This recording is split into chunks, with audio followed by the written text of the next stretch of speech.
जितने भी कक्षा 11वीं के स्टूडेंट हैं, मैं आप सभी के लिए बताना चाहता हूं कि यहाँ पर आपका 2024 और 25 का अगर आपको पेपर देखना है भूगोल का, मतलब आपके पिछले साल में किस तरीके के आधारवार्षिक में क्वेश्चन आंसर आए थे, आइए जान लेते हैं किस तरीके से देखने को मिले थे। यहाँ पर जो आपका पेपर देखने को मिला था पिछले साल, वो था 70 अंकों का, मतलब मैक्सिमम जितने भी मतलब त्रैमासिक सॉरी आधारवार्षिक में पेपर आते हैं वो 80 नंबर के आते हैं, लेकिन ये 70 नंबर का होता है। तो चलो देख लेते हैं कि पिछले साल हमें कैसा पेपर देखने को मिलेगा और मिला था, और देखते हैं। तो सबसे पहले हमारे लिए क्वेश्चन देखने को मिलता है कि निम्नलिखित में से जियोग्राफी शब्द यानी कि टर्न का उपयोग किया था। तो सबसे पहले किसने किया था? यूर्थनीज ने। आप सभी के लिए तो पता ही होगा, ये हमेशा आता है। इसके बाद है निम्नलिखित में से बिग बैंग की जो घटना है कितने वर्ष पूर्व हुई थी? तो ये हुई थी 13.7 अरब वर्ष पूर्व। इसके बाद अगला क्वेश्चन है जलीयोन प्रक्रिया निम्नलिखित पदार्थ में से किसे प्रभावित करती है? तो लावण। इसके बाद अगला क्वेश्चन पूछा जा रहा है निम्नलिखित में से कौन सा देश क्षेत्रफल में शहर से सबसे बड़ा है? तो यहाँ पर चाइना है। इसके बाद है निम्नलिखित में से कौन सी नदी बंगाल के सुख के नाम से जानी जाती है? तो दामोदर। इसके बाद अगला क्वेश्चन पूछा जा रहा है कि निम्नलिखित में से सर्वाधिक वर्षा किस राज्य में होती है? तो मेघालय में सबसे ज़्यादा वर्षा होती है और राजस्थान में सबसे कम वर्षा होती है, और अरुणाचल प्रदेश में सबसे पहले सूर्योदय होता है, और गुजरात का मुझे नहीं पता। ये इंग्लिश मीडियम के मतलब जो बच्चे हैं वो भी देख लें। इसके बाद अगला खालिस्तान आ रहा है, तो खालिस्तान भी देख लेते हैं। सबसे पहले है कि भूगोल शब्द के भाषा जियोग्राफी का वर्णन से लिया गया है, तो कौन सी भाषा से लिया गया है? ग्रीक भाषा से लिया गया है। इसके बाद अगला क्वेश्चन पूछा जा रहा है हमसे कि महाद्वीपीय विस्थापना सिद्धांत कब हुआ था? इसका प्रस्ताव कब किया गया था? तो 1912 को। इसके बाद अगला क्वेश्चन है कि वायुदाब को मापने की इकाई को क्या कहते हैं? तो मिलीमीटर। मिलीमीटर आपने पढ़ा होगा तो आप सभी के लिए पता होगा, मीटर। इसके बाद अगला क्वेश्चन पूछा जा रहा है कि नदी तंत्र का सबसे बड़ा नदी तंत्र है, तो भारत में सबसे बड़ा नदी तंत्र है गंगा। आप सभी के लिए यहाँ पे लिखा भी दिख रहा होगा। इसके बाद भारत का कुल क्षेत्रफल कितना है? तो लगभग 32,87,263 स्क्वायर किलोमीटर। इसके बाद अगला क्वेश्चन पूछा जा रहा है कि भारत की जलवायु मानसूनी जलवायु है, मतलब मानसूनी जलवायु। यहाँ पर आप ये क्वेश्चन देख सकते हैं। इसके बाद अगला क्वेश्चन हमसे पूछा जा रहा है सत्य असत्य। तो सत्य असत्य भी देख लेते हैं कि पिछले साल कैसे आए थे। तो यहाँ पर भूगोल का अर्थ का पृथ्वी का वर्णन करना, तो सत्य है, पृथ्वी का वर्णन करना ही होता है। और भूकंपीय तीव्र का मापक रेक्टर होता है, हाँ हाँ होता है रेक्टर स्केल। इसके बाद क्रूड पृथ्वी के सबसे बाहरी भाग होता है, नहीं धरातलीय होता है ना।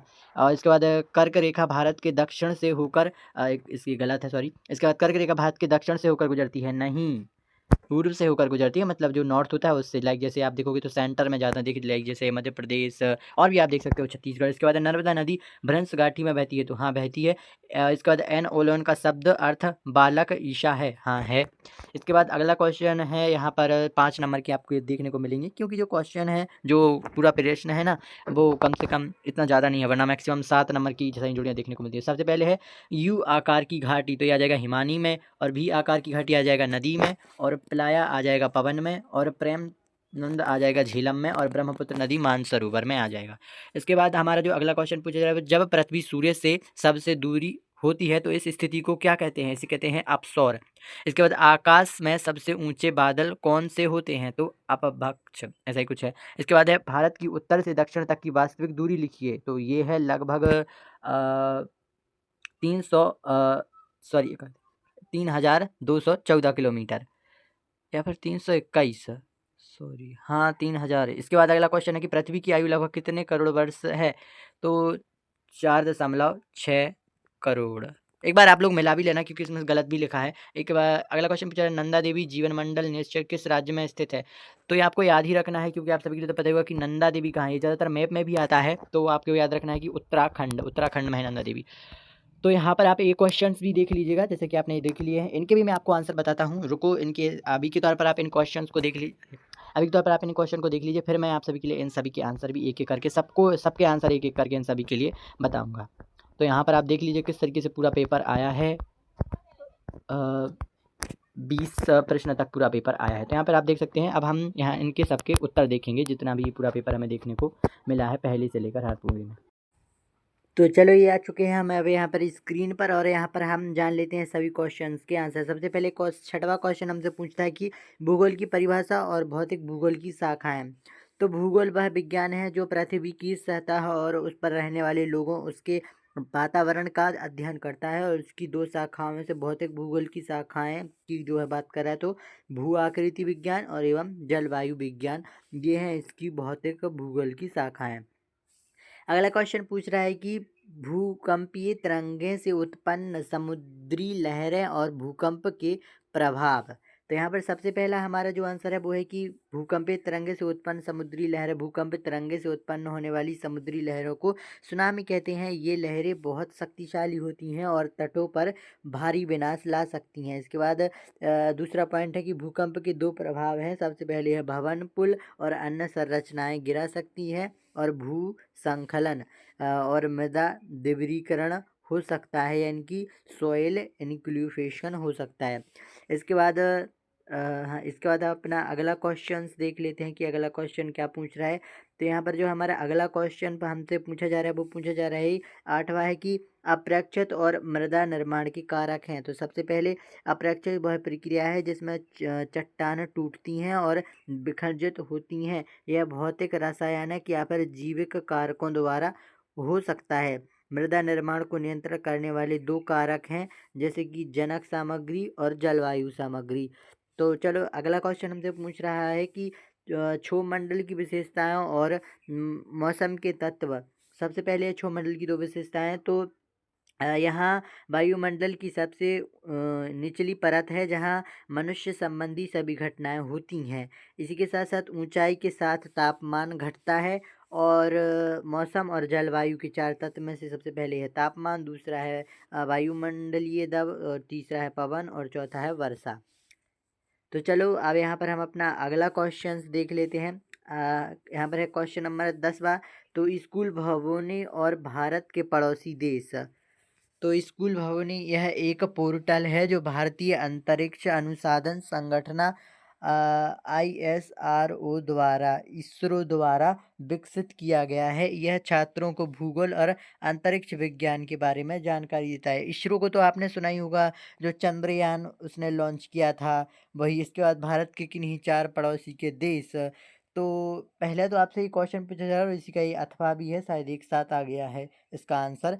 तो भारत के चार पड़ोसी देशों से पहले पाकिस्तान, नेपाल और चाइना और बांग्लादेश। और अगला क्वेश्चन 11th क्वेश्चन है, तो यहाँ पर हम इसे भी देख लेते हैं। तो यह पूछ रहा है कि तटीय मैदान की विशेषता। एक सेकंड यार, वो तो चला ही गया, मैं वो कर लूँगा। तो तटीय मैदान की विशेषताएं और भारतीय मरुस्थल की विशेषताएं। तो तटीय मैदान की दो विशेषताओं में सबसे पहले ये उपजाऊ मिट्टी वाले समतल क्षेत्र होते हैं जो कृषि के लिए उपयुक्त होते हैं। तटीय मैदान की विशेषता बता रहा है ये मछली पकड़ने और बंदरगाह गतिविधियों के लिए महत्वपूर्ण होते हैं। ये तटीय मैदान होते हैं जो समुद्र, मतलब आपने समुद्र तो सुना होगा। इसके बाद अरे सॉरी यार, इसके बाद हम अपना अगला क्वेश्चन देख लेते हैं। वो उसका तो आंसर ही नहीं आ पाया, तो सॉरी, आप खुद सर्च कर लेना। तो मानसून के प्रावधान और भारत की जलवायु को प्रभावित करने वाले कारक। सबसे पहले है मानसून के भारतीय आर्थिक जीवन पर दो प्रभाव। सबसे पहले है कृषि के लिए महत्वपूर्ण होती है क्योंकि भारत की अधिकांश कृषि वर्षा पर निर्भर रहती है। और दूसरा है यह जल विद्युत उत्पादन में मदद करता है। इसके बाद है भारत की जलवायु को प्रभावित करने वाले दो कारक। सबसे पहले अक्षांश और दूसरा है ऊंचाई, जिसे इंग्लिश में कहते हैं लाइटेड और एल्टेड। चलो अगला क्वेश्चन हम देखते हैं। तो हमारा 13वां वाला क्वेश्चन कह रहा है कि पृथ्वी की आंतरिक संरचना कीजिए। तो पृथ्वी की आंतरिक संरचना की तीन मुख्य परतें में विभाजित किया गया है, जिसमें सबसे पहली है भूपर पट्टी, जिसे हम क्रस्ट बोलते हैं। एवं दूसरी है मेटल या फिर मेंटल, तीसरी है क्रोड। तो भूपर पट्टी है पृथ्वी की सबसे बाहरी ठोस परत होती है। यह महाद्वीपों और महासागरों के नीचे पाई जाती है। महाद्वीपीय पट्टी महासागरीय पट्टी से मोटी होती है। इसके बाद अगला पॉइंट है मेंटल के बारे में। तो यह भूपर पट्टी के नीचे स्थित है और पृथ्वी के आयतन 84% हिस्सा बनाती है। यह सिलिकेट चट्टानों से बनती है और इसे ऊपरी मेंटल और निचली मेंटल में विभाजित किया जाता है। इसके बाद अगला क्वेश्चन पूछ रहा है कि क्रोड आंसर दे रहा है यह पृथ्वी की सबसे भीतरी परत है। यह निकेल और लोहे से बनी है और इससे बाह्य क्रोड जो तरल अवस्था में और आंतरिक क्रोड जो ठोस अवस्था में है विभाजित किया गया। आप तो जानते ही होंगे कि सबसे नीचे क्या है पृथ्वी के, लोहा है और यही सब कुछ है। अगला क्वेश्चन देख लेते हैं हम अपना। तो अगले क्वेश्चन है क्वेश्चन नंबर 14, जहाँ पर पूछा जा रहा है कि प्रवाहित जल की 3 विशेषताएं। प्रवाहित जल की 3 विशेषताओं में सबसे पहले युवावस्था और प्रौढ़ावस्था और वृद्धावस्था। युवा अवस्था मतलब एक अवस्था नदी का प्रवाह बहुत तेज होता है और यह गहरी घाटियों जैसे कि भी आकार की घाटियों का निर्माण करती है। इस चरण में अपरदन की क्रिया मुख्य होती है। अगला क्वेश्चन मतलब अगला जो पॉइंट है वो है प्रौढ़ावस्था। इस अवस्था में नदी का वेग कम हो जाता है और यह चौड़ी घाटियों का निर्माण करती है। इस चरण में अपरदन और निपेक्षण दोनों क्रियाएं होती हैं। निपेक्षण का मतलब नहीं जानते होंगे आप। इसके बाद है वृद्धावस्था क्या होती है। तो इस अवस्था में नदी का वेग बहुत कम हो जाता है और यह समतल मैदानों से समतल मैदानों में बहती है। इस चरण में निपेक्षण की क्रिया मुख्य होती है जिसमें डेल्टा और बाढ़ के मैदानों का निर्माण होता है। तो कुछ इस तरीके की ये मतलब जलप्रपात की 3 विशेषताएं हैं, 3 उम्रें हैं।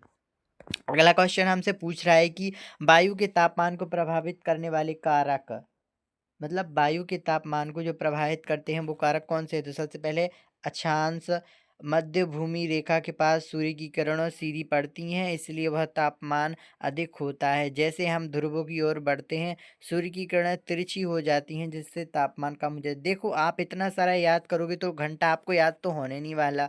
छोटी छोटी चीज़ें ही याद हो पाती हैं, इतनी बड़ी बड़ी चीज़ें कभी किसी को याद नहीं होगी। तो आपको इसे समझ लेना है। इसके बाद है ऊंचाई। जैसे हम समुद्र तल से ऊपर जाते हैं वायुमंडल का जो घनत्व कम हो जाता है और तापमान घटता है।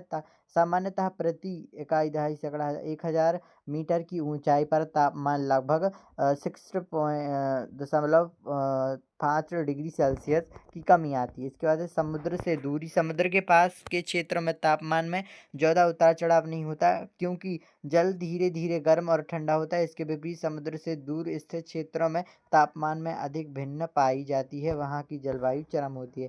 तो कुछ इस तरीके की वायु के तापमान को प्रभावित करने वाले कारक पूछे जा रहे हैं। अगला हमारा 16वां क्वेश्चन है तो हम इसे भी देख लेते हैं। ठीक है, अगला हमारा 16वां क्वेश्चन हमसे पूछ रहा है कि जलवायु के परिवर्तन के कारण क्या है। एक तो ठीक है, सो 3 मुख्य कारण हैं। सबसे पहले है कटाई और औद्योगिक गतिविधियां। तो सबसे पहले इसे जान लेते हैं। तो पहला है ग्रीन हाउस गैसों का उत्सर्जन। जीवन मत्स्य ईंधन, कोयला, तेल, गैस के जलने के कार्बन डाइऑक्साइड, मीथेन और नाइट्रोजन ऑक्सीजन और ये सूत्र लिखे हैं इनके, जैसे कि ग्रीन हाउस जैसे उत्सर्जन होते हैं और जैसे वायुमंडल में गर्मी को रोकते हैं जिससे पृथ्वी का तापमान बढ़ता है। गर्मी को रोकते हैं जिससे पृथ्वी का तापमान बढ़ता है। अगला है वनों की कटाई। देखो पेड़ कटने पर कार्बन डाइऑक्साइड अवशोषित करते हैं। वनों की कटाई से वायुमंडल में CO2 यानी कि ऑक्सीजन की मात्रा बढ़ जाती है घट जाती है यार वायुमंडल की, अच्छा वायुमंडल की, जिससे ग्रीन हाउस प्रभावित होता है और जलवायु परिवर्तन में वृद्धि होती है। अब औद्योगिक गतिविधियां। देखो कारखानों और उद्योगों से निकलने वाला धुआं ही सबसे पॉल्यूटेड होता है और अन्य प्रदूषक वायुमंडल में ग्रीन हाउस गैसों की मात्रा को बढ़ाते हैं। इसके अलावा ये गतिविधियां वायुमंडल में एरोसोल भी छोड़ते हैं जो जलवायु को प्रभावित करता है।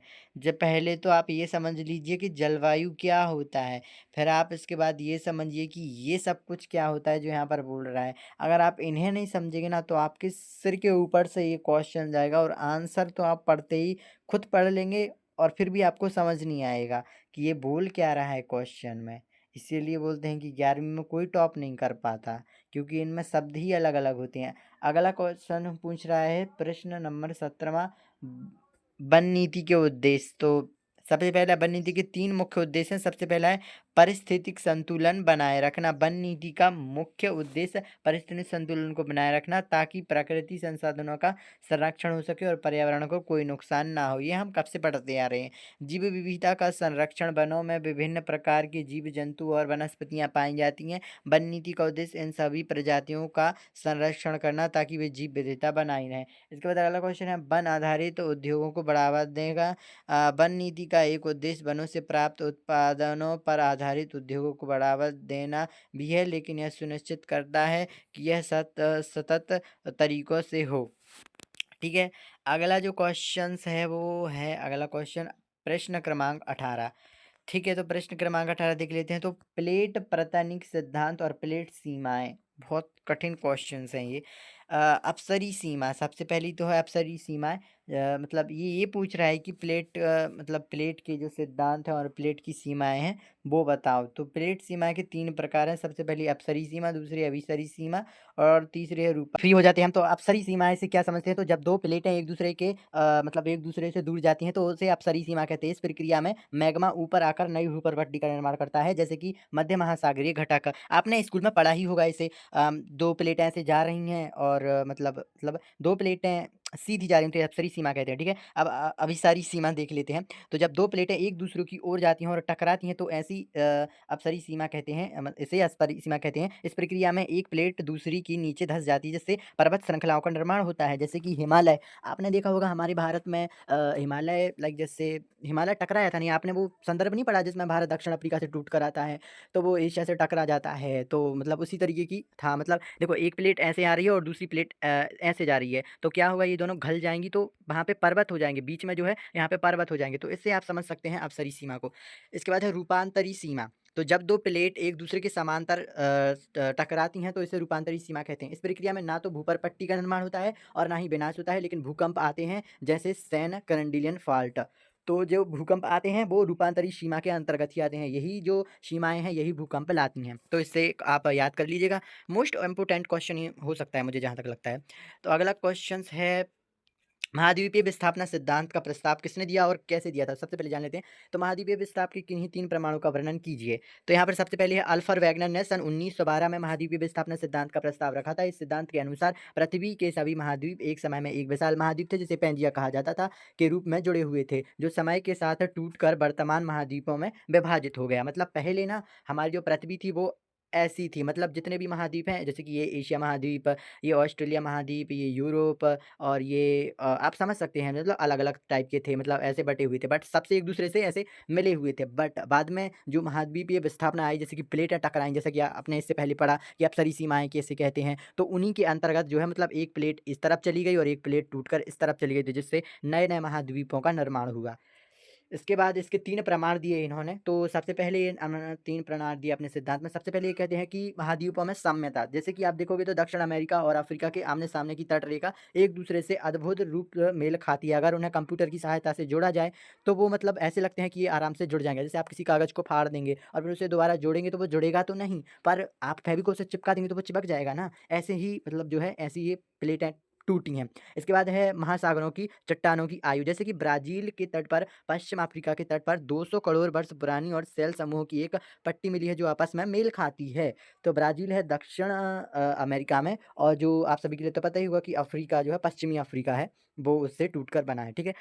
अगला हमें देखने को मिलता है, इन्होंने जो है मतलब सिद्धांत दिया था कि ऐसा क्यों होता है, टूटकर ऐसे क्यों, मतलब पहले ऐसा क्यों था कि एक ही महाद्वीप था पूरे मतलब पूरे, मतलब कह सकते हैं पृथ्वी का। पैंजिया का मतलब क्या होता है आपको पता है? पैंजिया का मतलब होता है संपूर्ण पृथ्वी। ये क्वेश्चंस भी आ सकता है। क्वेश्चन ये भी बन सकता है कि वो सागर कौन-सा था जिसका हमें देखने को मिलता था, मतलब पहले जल ही जल कहते थे ना उसे, कुछ तो नाम था यार उसका। वैसे पहले हम क्वेश्चन पढ़ लेते हैं अपना। तो जीवाश्मों का वितरण, जैसे कि आप देखोगे तो मौसूरम नामक छोटे रेंगने वाले जीव के जीवाश्म केवल दक्षिण अफ्रीका के दक्षिणी केबल प्रांत और ब्राज़ील के इरावन सेल समूह में ही पाए जाते हैं, जबकि ये दोनों स्थान एक दूसरे से लगभग 4800 किमी दूर हैं। इतने दूर पर भी एक जैसे ही जानवर पाए जाते हैं, तो ये इत्तेफ़ाक तो नहीं हो सकता ना। इसके बाद अगला क्वेश्चन हमसे पूछ रहा है कि हिमालय अफ़वाहों की नदियाँ तथा प्रायद्वीप अफ़वाहों की नदियों में कोई 4 अंतर लिखिए। सबसे पहला अंतर है अंतर की उत्पत्ति। सबसे पहले हिमालयी अफ़वाहों की नदियाँ, ये नदियाँ हिमालय के ग्लोरिशियस से निकलती हैं, और प्रायद्वीप अफ़वाहों की नदियाँ, ये नदियाँ प्रायद्वीप पठार और मध्य भारत की पहाड़ियों से निकलती हैं। और इसके बाद है प्रवाह की प्रकृति, ये 12मासी बहने वाली नदियाँ होती हैं, क्योंकि इन्हें ग्लोरिशियो और वर्षा दोनों से पानी मिलता है, लाइक जैसे गंगा और भी कई नदियाँ हैं। इसके बाद अगला प्रायद्वीपीय नदियाँ, ये मौसमी नदियाँ हैं, क्योंकि ये केवल वर्षा पर निर्भर करती हैं। और इसके बाद है अपवाहन क्षेत्र। तो यहाँ पर इनका अपवाहन क्षेत्र बहुत बड़ा होता है, इनका अपवाहन क्षेत्र अपेक्षित एवं छोटा होता है, मतलब एकदम ज़्यादा बड़ा नहीं होता है, एकदम ज़्यादा हल्का भी नहीं होता है। इसके बाद है नदी की आयु, तो ये नदियाँ वैज्ञानिक रूप से युवा हैं, यानी कि जो आप देख सकते हैं कि जैसे गंगा नदी अभी युवा है, लेकिन ये जो नदियाँ हैं प्रायद्वीप नदियाँ, ये नदियाँ भूवैज्ञानिक रूप से पुरानी हैं। सॉरी, गंगा नदी मुझे नहीं लग रहा कि युवा है, तो आप देख लेना एक बार। इसके बाद अपना अगला क्वेश्चंस है कि नदी जल से संबंधित किन्हीं 4 समस्याओं का वर्णन कीजिए। तो सबसे पहले नदी के उपयोग से संबंधित 4 समस्याएँ निम्नलिखित हैं। प्रदूषण, जैसे कि आप देखते होंगे नई-नई फैक्ट्रीज़ खुल चुकी हैं, हर जगह तो ऐसा खराब हो रहा है कि औद्योगिक अपशिष्टता, कृषि रसायनक और शहरी कचरा नदी में मिलकर उन्हें प्रदूषित करते हैं, जिससे जल की गुणवत्ता खराब होती है। और अत्यंत उपयोग, जैसे कि कृषि उद्योग और घरेलू उपयोगों के लिए नदियाँ अत्यधिक जल निकालने से जल स्तर घटता है और पारिस्थितिकी तंत्र प्रभावित होता है। इसके बाद है बाढ़ और सूखा, नदियों के प्रतिबंध में कमी के कारण कुछ क्षेत्रों में बाढ़ आती है, जबकि अन्य क्षेत्रों में सूखे की स्थिति उत्पन्न हो जाती है। जबकि अतिक्रमण, यानी कि नदी के किनारे और बाढ़ के मैदानों पर अतिक्रमण से नदियों का प्राकृतिक प्रवाहन प्रतिबंध होता है और बाढ़ का खतरा बढ़ जाता है। तो आप प्लीज़ इन्हें एक बार समझ लीजिएगा, बाकी समझ लेंगे आप तो फिर आपको पता ही है कि आप लिख के जरूर आएंगे, फिर तो आप मन से भी लिख सकते हैं, एक बार समझ लो। इसके बाद अगला क्वेश्चन है प्रश्न नंबर 20वां, भारत के मानचित्र में निम्नलिखित को दर्शाइए। तो इसका मैंने क्वेश्चन गलती से ले लिया था स्क्रीनशॉट, इसमें नहीं दर्शाना है, आपको दर्शाना है भारत के मानचित्र में। ऐसा इस तरीके से आपको यहाँ पर मैप देखने को मिलेगा, मतलब आपको खुद मैप मिलेगा स्कूल की तरफ से, तो आपको यहाँ पर भरना है, क्योंकि अभी तो आपकी यूपीएससी नहीं हो रही, तो अपने आप आपको मानचित्र नहीं बनाना होगा।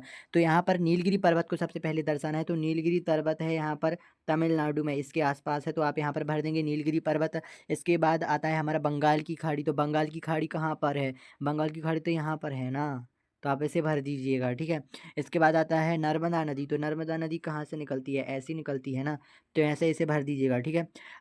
इसके बाद है महामरु स्थल, तो ये है राजस्थान के इतनी जगह पर, मतलब इसे हम जैसे जैसे मैं टिक कर रहा हूँ वैसे आपको इसको याद करता जाना है। इसके बाद है कंचनजंगा, तो कंचनजंगा कहाँ पर है, तो कंचनजंगा मुझे लगता है यहाँ पर है शायद, जहाँ तक मैंने देखा है तो शायद यहाँ तक है। सिक्किम जो है ना, यहाँ पर है कंचनजंगा, तो मैं यहाँ पर सबके नाम लिख देता हूँ, वैसे लिखते नहीं, मुझ पे बन रहे हैं यहाँ पे, तो यहाँ पर ये छोड़ देते हैं। तो यहाँ पर मैंने आप सभी के लिए किस तरीके से बता दी, एक बार फिर से भर देता हूँ। देखो यहाँ पर है नीलगिरी पर्वत इसके आसपास, या इसके बाद यहाँ पर है नर्मदा नदी, मतलब ऐसे टेढ़ी मेढ़ी गई है। और इसके बाद है यहाँ पर महामरु स्थल, मतलब इतनी जगह पर है महामरु स्थल। इसके बाद है कंचनजंगा, इतनी जगह पर है। और इसके बाद है बंगाल की खाड़ी, तो ये यहाँ पर है। तो इतना सिंपल ही है, बस इतनी जगह पर बनना है। और यहाँ पे अपने उनके नाम लिख दें, जैसे ये कंचनजंगा है तो यहाँ पर कंचनजंगा का हम नाम लिख देंगे।